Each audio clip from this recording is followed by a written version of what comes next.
Pemirsa, judi online kian merajalela dan makin meresahkan masyarakat Indonesia. Banyak korban dari berbagai profesi yang meninggal akibat terjerat judi online. Pemerintah mengambil langkah serius memberantas judi online dengan mencabut izin bagi penyelenggara jasa internet dan mengenakan sanksi 500 juta rupiah per konten.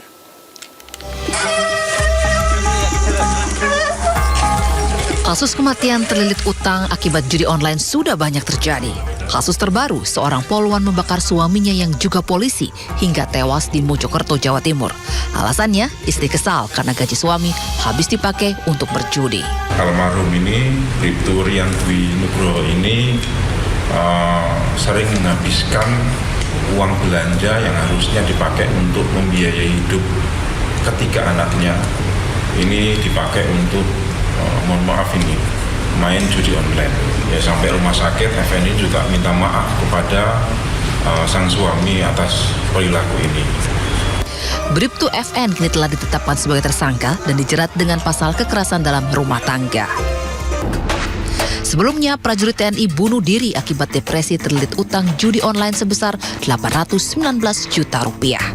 Letu Eko Damara meninggal di pos Satgas Mobile Yahukimo, Papua Pegunungan. Pasintel Satgas Letumar Andi Subagio.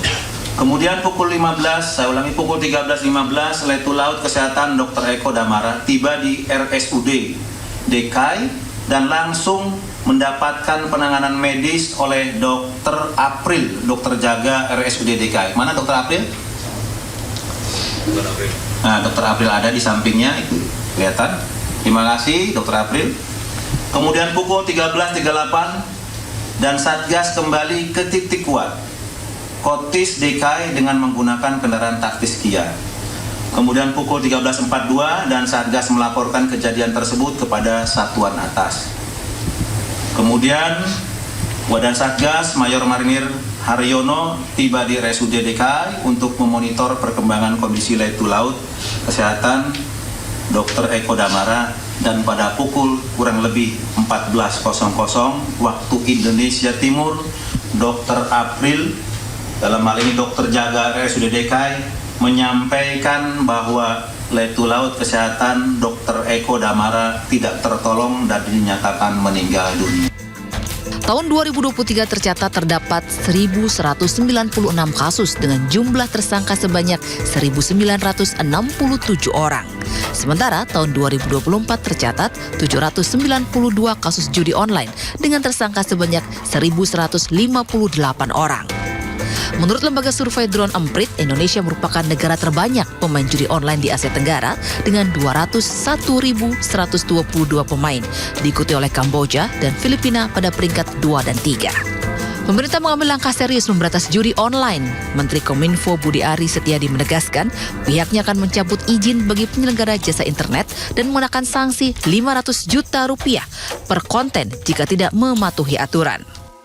Sebagai gambaran, 10 besar keyword terkait judi online dalam seminggu terakhir adalah live slot, RTP slot, no limit, situs slot, slot gacor, pragmatic slot, kasino online, togel, bonus slot, dan Seki 9. Selanjutnya hari ini saya ingin menyampaikan hal penting, yakni peringatan keras.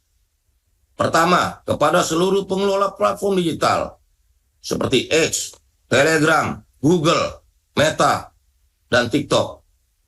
Jika tidak kooperatif untuk memberantas judi online di platform Anda, maka saya akan mengenakan denda sampai dengan 500 juta rupiah per konten. Kedua, kepada seluruh penyelenggara Internet Service Provider atau Internet Service Provider atau ISP, jika tidak kooperatif dalam pemberantasan judi online, maka saya tidak segan-segan mencabut izin Anda. Saya ulangi, mencabut izin Internet Service Provider yang digunakan untuk fasilitasi permainan judi online.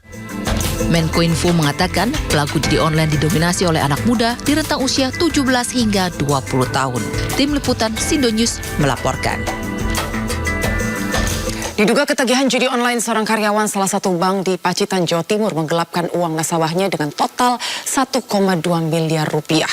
Modusnya pelaku memalsukan dokumen nasabah untuk penarikan dana.